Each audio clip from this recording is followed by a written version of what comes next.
Welcome to the deep dive.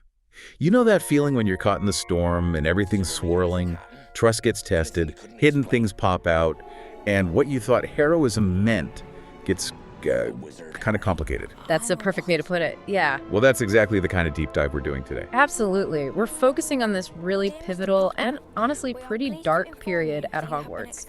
We're going to try and unpack some, complex relationships, delve into some quite unsettling family secrets, and trace this escalating conflict with that familiar, terrifying darkness. It just reshapes everything. And for this dive, our sources are straight from Harry's experiences, Dumbledore's startling insights into Voldemort's past, Chilling stuff, yeah. and just these shocking events that force everyone to rethink loyalty, sacrifice, everything. Right. And our mission here is basically to pull out the most important bits of knowledge from all this. We want to uncover maybe some surprising connections you hadn't thought about and really get a handle on the deeper meanings of, loyalty, sacrifice, and the choices that define people's paths. Okay, so let's jump right in.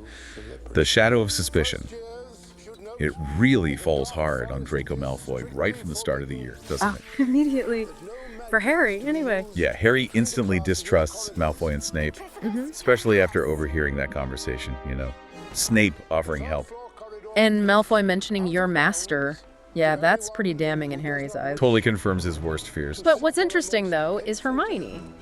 She's not immediately jumping on that train, is she? No, she's skeptical. She suggests Snape might be playing a double game, like pretending to offer help to trick Malfoy. Right, to find out what he's up to. Or maybe Malfoy's just, acting under orders from his father, not Voldemort directly. It just shows how many layers of deception are always swirling around. Definitely.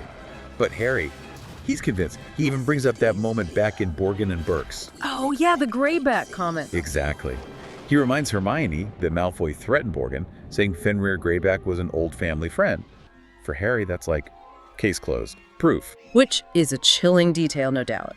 But Hermione, being Hermione, counters that it could have just been an empty threat. Always the voice of reason.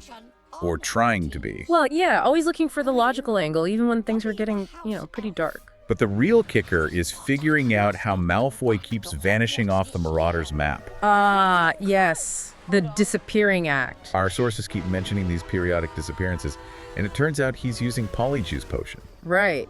With Crabbe and Goyle acting as lookouts. And disguised as, really random younger students, a very small girl at one point. Can you imagine Crabbe squeezed into that? Yeah. And the girl who dropped the toad spawn, it must have been pretty humiliating for them. You'd think. And the aha moment comes when Harry realizes Malfoy's using the Room of Requirement. Which becomes unplottable. That's the key. When it's configured for his specific hiding purpose, the map just can't see it. It's invisible, which is, brilliant tactically, but obviously for a terrible reason. A dark kind of brilliance, yeah. And it's all building towards his big scheme, mending that broken, vanishing cabinet, To create a secret passage between Borgin and Burke's right into Hogwarts. allowing Death Eaters to just walk in. And his attempts on Dumbledore before that were so clumsy. Feeble, yeah. Dumbledore himself calls them feeble later. The cursed necklace that hits Katie Bell. Poor Katie. She just remembers walking into the ladies' room with the 3 broomsticks, and then blank. And the poisoned mead. That was a close call. Seriously close. Meant for Dumbledore, but Slughorn decides to keep it. Well, Hermione figures that out, doesn't she? She says anyone who knew Slughorn would know he'd probably hang on to something that tasty for himself. Good old Slughorn. And ironically, he gives it to Ron after Harry went to all that trouble to get Slughorn in a good mood for the memory. Right. And Harry has to save Ron using a Bezoar. Quick thinking. Totally. Straight out of the Half-Blood Prince's textbook, thankfully. Which comes back later, obviously. But you can just feel Malfoy's desperation growing, can't you? That moment in the bathroom. When Harry finds him crying. Yeah, he's terrified. Absolutely terrified. Voldemort will kill him, kill his family, if he doesn't succeed. It's quite a stark moment. You almost feel for him. You do. It puts his actions in a different light. And Dumbledore sees it too. His assessment is so telling. What does he say again? You are not a killer. Exactly. He tells him that directly. And he points out the attempts were so feeble, I wondered whether your heart has really been in it. Dumbledore saw the terrified kid underneath it all. He understood the pressure Malfoy was under. Incredible insight. While Malfoy's struggling, Dumbledore's on his own quest, isn't he? Carrying that visible burden. The blackened hand. Harry's always wondering about that hand. And dealing with the Ministry, too. Rufus Scrimgeour practically demanding to see Harry. That relationship is clearly strained. Yeah, definitely tense. But Dumbledore's real focus is peeling back the layers of Voldemort's past, trying to understand how he became, well, Voldemort. Starting with that Gaunt memory. Ugh, that house. Filthy place. Morphin Gaunt, the ring. And the reveal that Tom Riddle framed his uncle Morphin for murdering his own Muggle father and grandparents. By modifying his memory. Just like that. And the really disturbing detail there, the Ministry can detect underage magic. But not who cast the spell. Precisely. So Riddle, being underage but near Morphin who could use magic legally, gets away scot-free. A loophole that suits him very well. Sets a terrifying pattern, doesn't it? It does, which we see again with Hepzibah Smith. Right. The second memory, Dumbledore, shows Harry.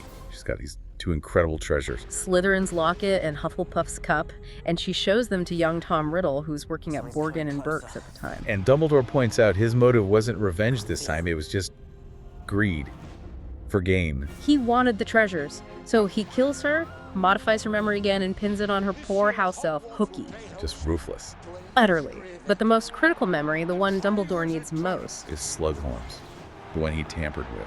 right, because Slughorn is deeply ashamed of what he discussed with Riddle, so Harry gets that lovely bit of homework. Retrieve the real memory, which he pulls off using Felix Felice's liquid luck. And that real memory, it's horrifying. It shows Tom Riddle, basically Harry's age, asking Slughorn about Horcruxes. Not just about them, but about making more than one. Exactly, about the implications of tearing his soul repeatedly, and specifically talking about splitting it into 7 pieces. 7. The most powerfully magical number. It just shows the sheer scale of his ambition for immortality, how far he was willing to go, violating, the deepest laws of magic and nature. It's chilling. And then there's that other memory of Voldemort returning to Hogwarts later on. Much older this time. After Hepzibah's death, before his first fall, he comes back asking Dumbledore for the Defense Against the Dark Arts job. Seriously, why? Well, Dumbledore suspects his real goal was to access Hogwarts' remaining treasures, maybe find more objects suitable for Horcruxes. Oh, okay. Makes sense. Dumbledore refuses him, of course, and that refusal, Dumbledore believes, is what led to the infamous curse on the data position. Where no teacher can last more than a year. Wow. All because Dumbledore said no. A testament to Dumbledore's foresight, maybe, and his protectiveness of the school, even at the cost of, stable teaching staff. Amidst all this darkness and high strategy, Harry's own life is, it's still happening. Including his less than stellar apparition lessons. Oh, the apparition struggles. Yeah, he finds it really hard. Unlike Hermione, naturally. Hermione nails it. Destination, determination, deliberation. She got the mantra down. Ron, though, his first test is a bit of a mess. He ends up having left half an eyebrow behind. Ouch. Poor Ron. He gets better later, though. He does. And speaking of Ron, there's that whole accidental love potion business. Oh, good, yeah. From Romilda vein, meant for Harry. But Ron eats the chocolates instead, leading to that intensely awkward phase with Lavender Brown. So awkward. But through all that teenage drama, Harry and Ginny's relationship starts to actually, happen. Slowly but surely, including her breaking up with Dean Thomas. Yeah. And then there's another complex relationship unfolding. Tonks and Lupin. Ah, that's such a raw storyline. Tonks' grief over Sirius, her love for Lupin. Yeah. It even changes her Patronus. That's such a powerful, magical detail, isn't it? It really is. But Lupin's refusal at first is just heartbreaking. He feels he's too old for you, too poor, too dangerous. His self-loathing is so strong. But then Bill Weasley gets attacked by Greyback. A brutal attack. Leaves him scarred, contaminated, as they say, but crucially not a full werewolf. And seeing Bill survive that, seeing the Weasleys rally around him, it seems to shift something for Lupin. Like maybe dangerous doesn't mean impossible. Perhaps. It seems to soften his stance, yeah. Gives him a little hope, maybe pushed along by the Weasley support. Okay, let's circle back to that mysterious book, The Half-Blood Prince. Yes, the source of Harry's sudden potion genius. Including that Vizor that saved Ron's life. But also the source of some really dark spells, like Sectum Sempra. Which Harry uses on Malfoy in that bathroom fight with devastating results. He had no idea what it did. And the big reveal, who is the prince? It's Snape. Severus Snape. His mother's name was Eileen Prince, A witch. and his father was a muggle, Tobias Snape, making him a half-blood prince. Wow. So that whole identity, those spells he invented, it was all tied up in his own personal history. Deeply. His bitterness, his brilliance, his connection to darker magic, it all seems rooted in that past. Which makes Dumbledore's trust in him even more complicated. Absolutely. Because Dumbledore insists repeatedly that he trusts Snape completely. Even when Harry presents evidence, the overheard argument with Hagrid, Snape claiming he's just overworked his supposed investigations in Slytherin, Dumbledore just brushes it off. He does, which raises that huge question, why? Why the absolute trust? What's your take? The sources don't spell it out here, do they? Not explicitly at this stage, no. But looking at Dumbledore's character across the whole story, it suggests a calculated risk, based on something private, some knowledge only he has. Maybe a vow, a secret understanding we're not aware of yet. Like a long game. Exactly. He often played the long game, saw potential or loyalty where others couldn't. He was gambling on something deeper within Snape. A gamble with enormous stakes. Which leads us to the cave. Yeah. Dumbledore, weakened, takes Harry on this incredibly perilous journey. The defenses are terrifying. Paying with blood to even get in. The Inferi rising from the lake. Those reanimated corpses are pure nightmare fuel. Totally. And that basin of potion Dumbledore has to drink. It just destroys him, weakens him utterly. All to retrieve the Horcrux locket and the stunning, awful discovery. That's a fake. A fake, with a note inside from someone signing themselves, R.A.B. Read the note again, it's crucial. Right. It says, I know I will be dead long before you read this, but I want you to know that it was I who discovered your secret.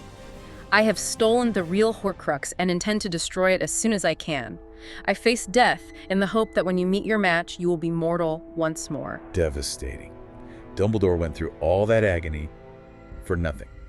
For a decoy. The implication is just crushing for him and for Harry watching him. And they return to Hogwarts only to find the Dark Mark. Hanging over the astronomy tower, signaling a Death Eater invasion facilitated by Malfoy's vanishing cabinet. Dumbledore is so weak.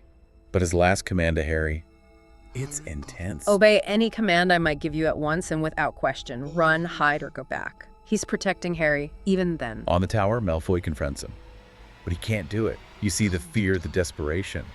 He lowers his wand. He's not a killer, just like Dumbledore said. But then the other Death Eaters arrive. Fenrir Greyback is among them. Looming, menacing. And then Snape arrives, pushes Malfoy out of the way. And casts the curse of Vada Kedavra. Dumbledore just falls over the battlements and out of sight.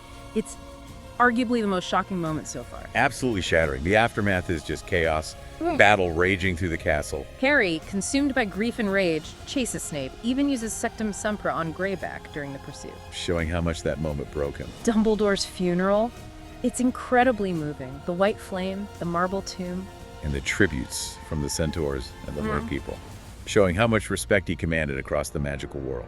Harry's grief is just immense. The realization that the last and greatest of his protectors had died, and he was more alone than he had ever been before. It's a heavy weight.